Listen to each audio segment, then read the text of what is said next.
There are 7 kings. 5 are fallen, 1 is, and 1 is to come. Who are the 5 fallen empires?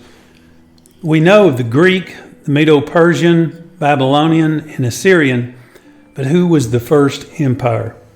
Some people believe that it was Egypt, but Egypt was never an empire.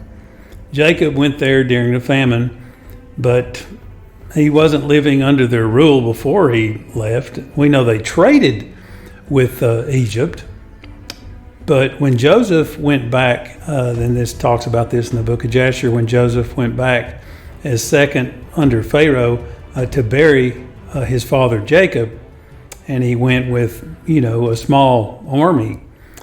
He had to fight Esau. Esau did not have any intentions of honoring his the birthright that he sold to his brother Jacob, and he had to fight Esau to bury Jacob with Abraham and Isaac. And as the Hebrews grew in number, the Egyptians were afraid of them. And when Moses fled Pharaoh after he killed the Egyptian, he first fled to Ethiopia, where he lived outside of the reach of Pharaoh there, and then he fled to Midian, where once again he lived outside of Pharaoh's reach there. So Egypt was never an empire. They were a strong nation, but they were never an empire. History tells us that the first empire was the Akkadian Empire, which was founded by Sargon the Great. There are many fables and legends written about this mighty warrior, but according to the Encyclopedia Britannica, Sargon of Akkad ruled ancient Mesopotamia 4,300 years ago. Well, that's interesting because the Bible and the Book of Jasher said that Nimrod ruled Mesopotamia around 4,300 years ago. And Sargon conquered all of Mesopotamia as well as parts of Syria, Anatolia, and Elam. Well, that sounds like Nimrod once again.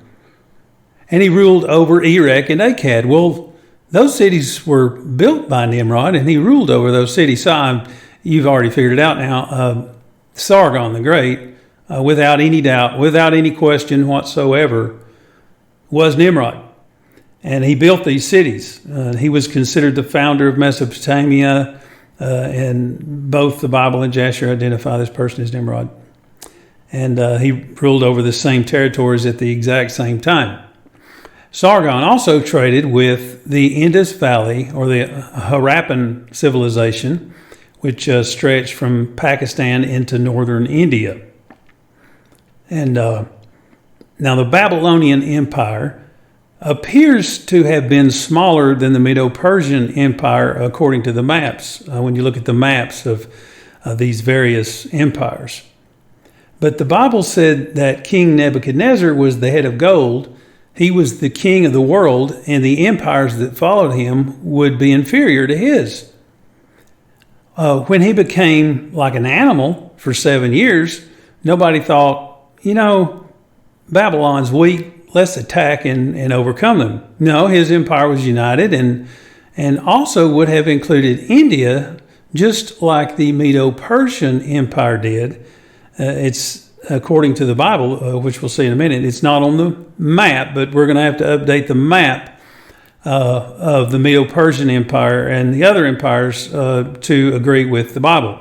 Jeremiah 27, with my great strength and a powerful arm, I made the earth and all its people and every animal. I can give these things of mine to anyone I choose. Now I will give your countries to King Nebuchadnezzar of Babylon, who is my servant. I have put everything, even the wild animals, under his control. All the nations will serve him, his son and his grandson, until his time is up. Then many nations and great kings will conquer and rule over Babylon, which brings us to the Medo-Persian Empire. And when you look at the map, it doesn't include India. The Indus Valley region sort of seems to end there around the Indus River, but we know that it extends into India, into northern India. There's been several findings in the area, in the Haryana, India area, and I believe there's a few others. Some of those I haven't been able to verify. but Haryana, there's been several discoveries in the area around Haryana. Bhimbetka rock shelters it's down in central India, is said to be around 30,000 years old, but when you look at Bhimbetka, it can easily tell that this was formed by the flood, and so therefore the drawings on the walls inside would definitely have to be post-flood, not pre-flood. But yet we know this is an area that was inhabited during the time of Nimrod by all the evidence that's been found. There's quite a bit of evidence out there from various sources. And they would have been under the rule of the various empires during that time. If you read Esther 1:1, in the days of King Xerxes, who reigned over 127 provinces stretching from India to Ethiopia. Now, it didn't, when the kingdom of Nimrod, the empire of Nimrod, did not stretch all the way to Ethiopia. It did not stretch into Macedonia like the Greek Empire did. Ethiopia was named after his father Cush, and Egypt was named after Mitzrayim, which I believe was his uncle. And so those places were not formed at the time of Nimrod to the west. But you had this natural border to the east that sort of kept these boundaries from going beyond India. And so it remained the same the whole time in India, but yet it expanded to the west as the population grew. We'll cover that in a little bit. And also, according to this scripture, the Jews were also living in India. Verse 30, Esther 9:30, they sent another letter establishing the festival of Purim throughout the 127 provinces. So there were Jews also living throughout these various provinces stretching from India to Ethiopia. And that's all the way back in the Old Testament, contrary to popular belief. So what are the chances that the empire of Shinar also extended into India? Jasher 7:31, Nimrod fought the battles of his brethren against all their enemies round about, and the Lord delivered all the enemies of his brethren in his hands. And God prospered him, and he reigned upon earth. And when Nimrod had joyfully returned from battle, after having conquered his enemies, all his brethren, together with those who knew him before, assembled to make him king over them, and they placed the regal crown upon his head. And while he was reigning according to his heart's desire, after having conquered all his enemies around, he advised with his counselors to build a city for his palace, and they did so, and they built him a large and extensive city. And Nimrod called the name of the city Shinar, for the Lord had vehemently shaken his enemies and destroyed them. And Nimrod dwelt in Shinar, and he reigned securely, and he fought with his enemies and subdued them. And he prospered in all his battles, and his kingdom became very great. But the key to unlock the puzzle, I think, is found in Jasher 9:23, when it says, they went to seek an extensive piece of ground to build the city and the tower. And so there were 600,000 men, I believe. And they sought in the whole earth, and they found none like one valley at the east of the land of Shinar, about a 2 days' walk. And they journeyed there, and they dwelt there. So, first off, is that why did they feel so free to search the whole earth unless they were in control of the whole earth? You know, Israel faced war marching through the desert of Zin. And now Nimrod's marching 600,000 men, searching the entire earth for a suitable place to build the tower to heaven. And nobody, stopped him and said, hey, what are you guys doing? Or have y'all come here for battle? They seem to have gone on unopposed, which I think speaks of the fact that indeed it was an empire, as it states that it was an empire. They could just traipse through the entire world, unchallenged, looking for the place to build their tower. although it did have a set defined border, as it said that they went beyond their border, a 2 days walk beyond their border to build the tower. And it's a natural border that borders India and Tibet, India and Nepal, India and Pakistan and Tibet, and it's called the Tibetan Plateau. The Himalayan mountain range makes for a natural border like no other. There's a large valley about a 2 days walk east of this natural border. And they journeyed there and dwelt there. So Genesis 11 says they found a plain in the land of Shinar and they dwelt there. Then it says, let's make some brick and build a tower to heaven. So it was a 2 days walk to reach the valley, not the tower. They didn't build the tower necessarily in the valley. They settled in the valley. So it was a 2 days walk to reach the valley. They settled in the valley. And then according to Genesis, after they settled in the valley, then they said, let's build the tower. So the tower was on the other side of this particular valley, is the highest man-made structure on planet Earth to this day. It's an ancient pyramid directly across this valley.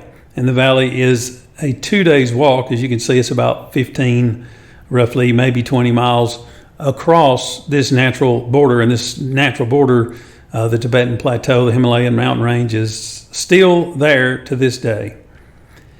And so if Shinar once was a large empire, why is it so small, 500 years later when Moses is writing the Torah? And Moses, of course, identifies it as being actually in Shinar. In the Book of Jasher, they went outside of Shinar to build the tower, but in the Bible, in the Torah, it's identified as being in Shinar, which is easily explained as when the Book of Jasher was written, it was an empire, and they had to go outside of that natural border to build it. But once they built it there, well, then it became identified as being part of Shinar. A very simple, easy to understand principle. And so Moses identifies it as being Shinar because their ruins are still there and no one else has laid claim to it. So it's still part of Shinar.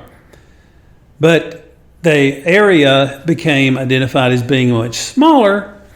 And that is, can be said of any empire that's ever existed. Babylon, once was a world empire, and now it's just a city lying in ruins. But Jasher 27:17 describes the fall of Nimrod's empire. After the death of Nimrod, his kingdom became divided into many divisions, and all those parts that Nimrod reigned over were restored to the respective kings of the land. So it's kind of like you look at the United States, and it's Alaska is part of the United States, but it's separated by Canada, which is not part of the United States, or the U.S. Virgin Islands. Or if you look at Hawaii is actually the same distance away from California as Babylon is from Mount Kailash. And Mount Kailash is the Tower of Babel. And of course, we know that they never completed the city and the tower. It was never completely finished. And they left off building it, and they were scattered to the four corners of the earth. So we know that Babylon is not the same Babel as the city that was abandoned along with the tower that was abandoned. So it's a different city because Babylon was completed and extended on for many, many years, just like Eridu. Some people think it's Eridu. And, well, Eridu was completed and then destroyed, so Eridu can't be that city either. It was also a pre-flood city, and it's also a very low elevation. You can look it up. It's like saying the Tower of Babel's in Shinar. It's like saying the Tower of Babel's in Florida. It's like, well, that's ridiculous. I mean, if a tower to heaven and stick up like a sore thumb in Florida. Well, on the floodplain of southern Mesopotamia, it would stick out like a sore thumb too. It just isn't there. But anyway, then there would have been a lot of confusion back in the city of Shinar, which was later renamed Babel. I've covered that in some other videos, because when they were scattered, and many of these people who may have been a greater number, however many decades or years later, when they returned home, many of them would have returned home to Shinar, and now they're speaking different languages, as well as Nimrod was ruling from the city of Shinar during this whole debacle and the whole confusion.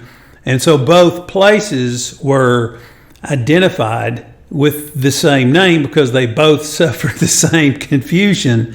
And of course, I covered this earlier. Jasher talks about how they named these 4 cities that they built after the Tower of Babel confusion, after the events that took place at the Tower of Babel, even though they had abandoned the Tower of Babel.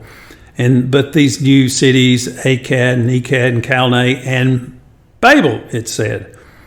But it also says that Babel was the first city that he built, but then we know the first city he built was Shinar. So they're the same city. And I'm sure they had to add on to the city to accommodate the new people, so that would, coming back into Shinar. So that would make total sense. And as well as it being a large and extensive city. But I hope this gives you a picture of Shinar, the forgotten empire. Though these empires slowly expanded to the west, as the population grew, I think when you're looking at the map of the Medo-Persian Empire and India, which would include India, you're basically looking at the same map of all these empires. They basically covered the same footprint, although they slowly expanded westward as the population grew. Which may say something about the next empire, if you include the Roman Empire. Revelation is written to the 7 churches in Asia, it says in Revelation 1 and 4. And this has been over 3 years now that I've been studying Shinar and the Tower of Babel.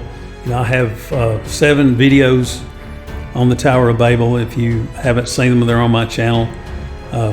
There's so little written about Shinar in the Bible, and it wasn't easy to find the information in the Book of Jasher easy, but ultimately I had to go back to the Book of Enoch to begin to understand this time period.